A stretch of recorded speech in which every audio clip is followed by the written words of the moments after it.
जय हिंद दोस्तों, स्वागत है आपका। आज का टॉपिक है बायोलॉजी। बायोलॉजी से मैं अभी आपको रोज़ 20 से 25 प्रश्न करा रहा हूँ। मैंने अभी तक आपको सवाल नंबर 71 तक करवाया है, ठीक है। आज मैं सवाल नंबर 72 कराऊंगा। सारे प्रश्न आपके एसएससी में पूछे गए प्रश्न हैं, जो आपका railway, SSC, JTET, CTET, BTET, Bihar teacher, Jharkhand teacher, Delhi police, Delhi से टीचर वैकेंसी सबके लिए इम्पोर्टेंट है। तो चलिए स्टार्ट करते हैं। खासकर ये रेलवे और एसएससी के लिए बहुत ही इंपॉर्टेंट है। आप सवाल देख सकते हैं कि यूनानी विचारक अरस्तु ने जीवों को सबसे पहली बार किस आधार पर वर्गीकृत किया था। ठीक है, सवाल देखिए कि यूनानी विचारक अरस्तु ने जीवों को सबसे पहली बार किस आधार पर वर्गीकृत किया था। ऑप्शन है आवास, आकार, चाल या भोजन। तो इसका आंसर हो जाएगा आवास। क्या हो जाएगा? आवास। ठीक है। ग्रीक विचारक अरस्तु इतिहास के सभी जीवों का वर्गीकृत करने का प्रयास करने वाले पहले व्यक्ति थे। उन्होंने निवास के अनुसार, ठीक है, पशुओं को वर्गीकृत किया है। चलिए अगला सवाल देखिए सवाल एसएससी CHSL 10+2 Tier 1 CB यानी परीक्षा प्रथम पाली 16/3/2018 में पूछा गया था। अगला सवाल है कि किसने कोशिका सिद्धांत को और आगे बढ़ाया तथा यह बताया कि सभी कोशिकाएं पूर्ववर्ती कोशिकाओं से बनी है। आपका ऑप्शन है टी सवान, एम स्लीडन, J.E. पुराकिंज या रुडोल्फ विर्सा। तो देखिए मैं आपको बता दूं कि कोशिका सिद्धांत विकसित करने पर का श्रेय आमतौर पर 3 वैज्ञानिकों को दिया जाता है: Theodor Schwann, Matthias Jacob Schleiden और रुडोल्फ विर्सा। 1839 में स्वान और स्लीडन ने सुझाव दिया कि कोशिकाएं जीवन की मूलभूत इकाई हैं, और 1858 में रुडोल्फ विर्सा ने निष्कर्ष निकाला कि सभी कोशिकाएं पूर्व विद्यमान कोशिकाओं से बनी है। इस प्रकार का सिद्धांत संस्थापित कोशिका सिद्धांत को पूरा करती है। तो ये रुडोल्फ विर्सा हो जाएगा। क्या हो जाएगा? रुडोल्फ विर्सा। क्योंकि रुडोल्फ विर्सा इसलिए हो जाएगा क्योंकि यहाँ क्या लिखा है? कोशिका सिद्धांत को और आगे बढ़ाया। ठीक है ना। अगला सवाल देखिए। अगला सवाल कह रहा है कि पेशी ऊतक का इधर प्रकार दिया है, इधर कोशिका का प्रकार दिया है। अब इसका मिलान करना है। क्या करना है? मिलान। ठीक है। तो देखिए रेखित दिया है। यदि पेशी ऊतक का प्रकार रेखित होता है, ठीक है, तो देखिए यदि पेशी ऊतक का प्रकार रेखित होता है तो क्या होता है, यदि चिकनी होता है तो क्या होता है, यदि हृदयक होता है तो क्या होता है। तो मैं आपको ये बता देता हूँ कि रेखित पेशी ऊतक रेखित और बहुनाभ के देखने में लंबी बेलनाकार तथा शाखा रहित होती है। ये लंबी बेलनाकार तथा शाखा रहित होती है। ठीक है, रेखित पेशी ऊतक। और जो चिकनी होती है, ठीक है, चिकनी पेशी ऊतक लंबी होने के साथ साथ इसका अंतिम सिरा नुकीला होता है, यानी तर्कु रूपी होता है। ठीक है। उसके बाद हृदयक देखिए, हृदयक जो होता है वो बेलनाकार तथा शाखाओं वाली होता है। ठीक है, याद रखिएगा।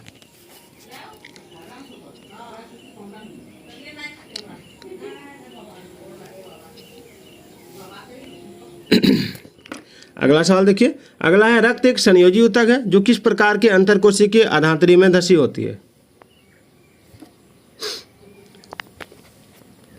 ऑप्शन है जेली की तरह, तरल, सघन, कोई विकल्प सही नहीं है। क्या हो जाएगा? तो देखिए इसका जो आंसर हो जाएगा, आंसर जो हो जाएगा वो हो जाएगा आपका ऑप्शन 2 तरल। ठीक है।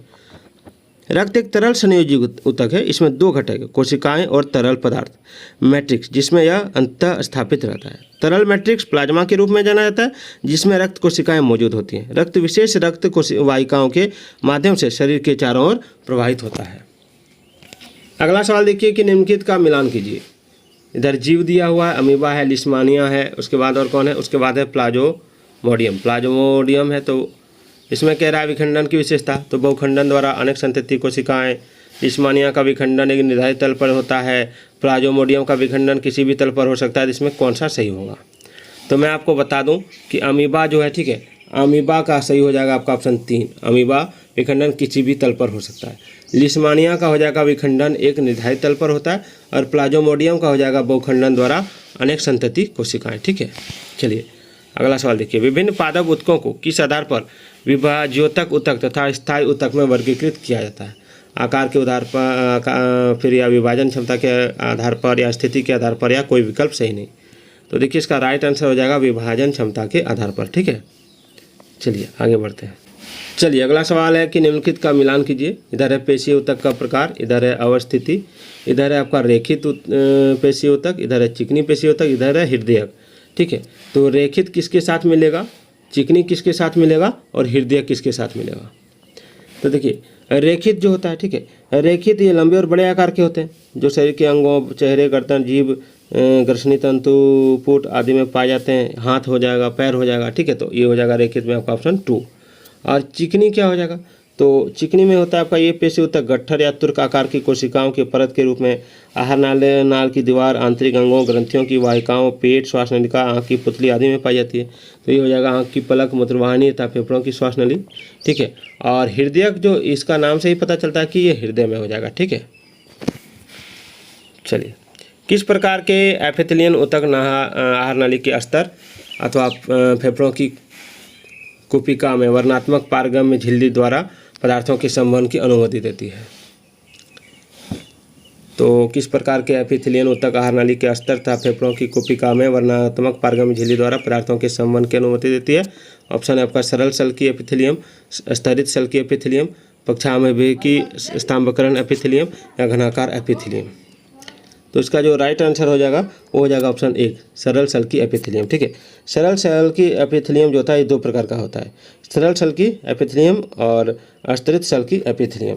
सरल सल्की एपिथेलियम रक्त वाहिकाओं या फेफड़ों की कुपिका में चयनात्मक पारगम्य झिल्ली द्वारा पदार्थों के संवहन की अनुमति देते हैं और ये अत्यंत पतले और सरल चपटी कोशिकाओं से बने होते हैं जो एक कोमल स्तर का निर्माण करते हैं, याद रखिएगा, ठीक है।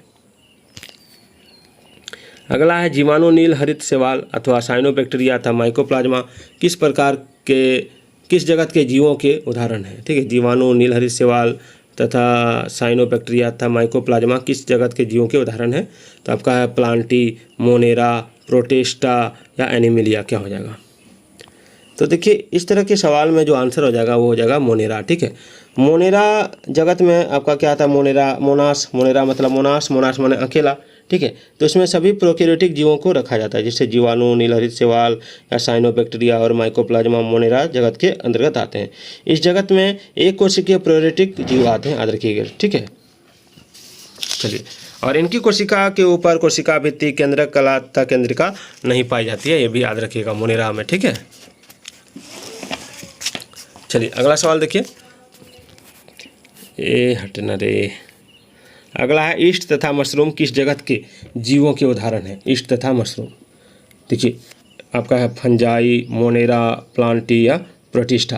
देखिए इसमें हो जाएगा आपका ऑप्शन 1 फंजाई, ठीक है। ईस्ट हो गया, मोल्ड हो गया, मशरूम हो गया, ये कवक के उदाहरण है। मशरूम कवक का और समूह है जो मुख्य रूप से बैसिडियो, माइसिटस और आंशिक रूप से एस्कोमाइसिटस है, याद रखिएगा। और ईस्ट जो है यूकैरियोटिक एकल सेल वाले सूक्ष्मजीव है जिसे कवक प्रजाति के सदस्य के रूप में वर्गीकृत किया जाता है। अगला यह किसने प्रस्तुत किया कि सभी पौधे एवं जंतु कोशिकाओं से बने हैं तथा कोशिका जीवन की मूलभूत इकाई है। तो एम्स लीडन तथा टी सवाल ने, ठीक है। कब किया था, तो 1839 ईस्वी में। निम्नलिखित का मिलान कीजिए, ठीक है। इसको मिलाने के लिए कह रहा है, लिस्मानिया है, ईस्ट है, स्पाइरोगारिया है, इधर मुकुल निर्माण, इधर खंडीकरण, इधर द्विखंडन, क्या हो जाएगा। ये जनन प्रक्रम है, ये जीव है, ठीक है। तो देखिए लिस्मानिया जो ये कालाजार का कारण बनता है, इसका प्रजनन द्विखंडन विधि से होता है। तो लिस्मानिया जो हो जाएगा ये द्विखंडन हो जाएगा, ठीक है। लिस्मानिया क्या हो जाएगा, द्विखंडन हो जाएगा, ठीक है। अब इसमें जो आपका ईस्ट है, ईस्ट जैसे सभी फंजाई में प्रजनन जो होता है अलैंगिक और लैंगिक पुनरुत्पादक चक्र द्वारा हो सकता है। ईस्ट में सबसे सामान्य वर्षा वृद्धि अलैंगिक प्रजनन से होता है, ठीक है। तो इसमें क्या हो जाएगा, तो जो मुकुलन या मुकुलन निर्माण द्वारा होता है, तो ईस्ट हो जाएगा मुकुल निर्माण।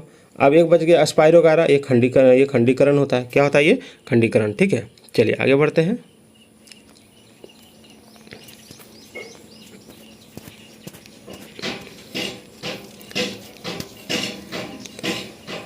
अगला सवाल देखिए, रंध्र को घेरने वाली 2 रक्षा कोशिकाओं का आकार क्या होता है।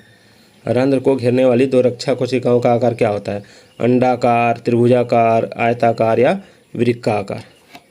तो देखिए रंध्र को घेरने वाली 2 रक्षा कोशिकाओं का जो आकार होता है वो होता है आपका वृक्का आकार, ठीक है। वृक्का आकार याद रखिएगा। स्टोमाटा पत्तियों के एपिडर्मिस में उपस्थित संरचनाएं हैं जो वाष्पोत्सर्जन और गैसीय विनिमय की प्रक्रिया को नियंत्रित करती है, ठीक है।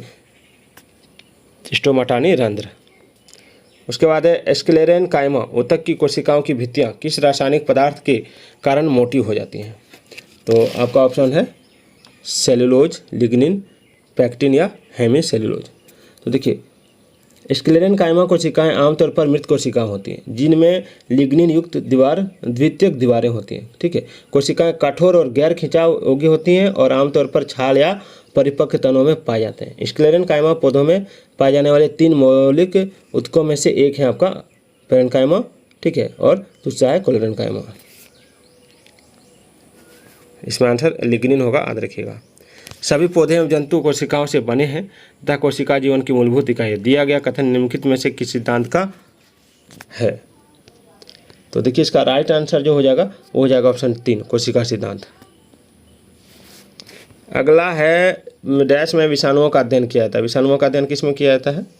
माइकोलॉजी, वायरोलॉजी, प्रोटोजूलॉजी या पैरासाइटोलॉजी। तो देखिए विषाणुओं का जो अध्ययन किया जाता है वो किया जाता है आपका वायरोलॉजी में। ठीक है, अगला सवाल देखिए, फफूंद के अध्ययन को क्या कहते हैं? फफूंद के अध्ययन को जियोबायोलॉजी, माइक्रोबायोलॉजी या क्रोनोबायोलॉजी या जेरेंटोलॉजी क्या कहेंगे? तो देखिए इसमें जो आंसर हो जाएगा वो हो जाएगा आपका ऑप्शन 3, क्रोनोबायोलॉजी। ठीक है, फफूंद के अध्ययन को क्रोनोबायोलॉजी कहेंगे। चलिए, डैश को माइक्रोस्कोप के माध्यम से देखी जाने वाली कोशिकाओं, ऊतकों और अंगों की सूक्ष्म शरीर रचना जिसको माइक्रो एनाटॉमी के अध्ययन का विज्ञान कहा जाता है, किसको कहा जाता है? कीट विज्ञान, ऊतक विज्ञान, मत्स्य विज्ञान या जीवाश्म विज्ञान। तो देखिए इसका राइट आंसर जो हो जाएगा वो हो जाएगा आपका ऊतक विज्ञान। ठीक है, ऊतक विज्ञान याद रखिएगा, हिस्टोलॉजी। चलिए, कोशिका के डैश में डीएनए प्रमुख रूप से जमा होता है। डीएनए कहाँ जमा होता है? गोल्गी बॉडी, कोशिका द्रव, प्लाज्मा झिल्ली या केंद्रक में, किस में? तो देखिए डीएनए जो जमा होता है वो जमा होता है केंद्रक में। ठीक है, चलिए बहुत इंपॉर्टेंट टॉपिक चल रहा है। उस ऊतक का नाम बताएं जो किसी पौधे के विभिन्न भागों में भोजन पहुंचाता है, तो उसको कहते हैं फाइलम। ठीक है, और जल और लवण पहुंचाने वाला होता है आपका, वाटर पहुंचाने वाला जाइलम। किसी दिए गए क्षेत्र में सभी जीनों, पादप व जंतु की कुल संख्या कहलाती है बायोमास। ठीक है, उसके बाद है जब हमें अत्यधिक ठंड लगती है या हम भयभीत होते हैं तो कौन सी मांसपेशियों के सिकुड़ जाने के कारण रोंगटे खड़े हो जाते हैं? तो अरेक्टर पीली याद रखिएगा।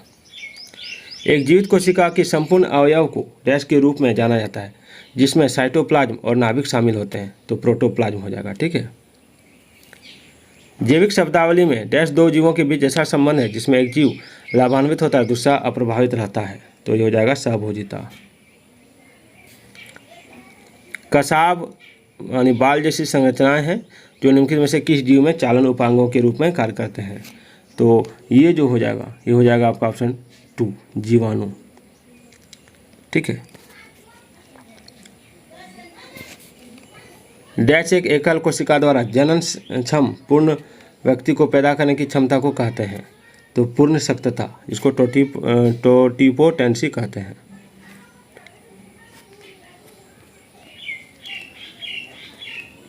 अगला है पृथ्वी पर कार्बन डाइऑक्साइड का कम से कम डैश स्थिरीकरण शैवालों द्वारा प्रकाश संश्लेषण के माध्यम से किया जाता है, तो इसमें जो हो जाएगा वो हो जाएगा आपका ऑप्शन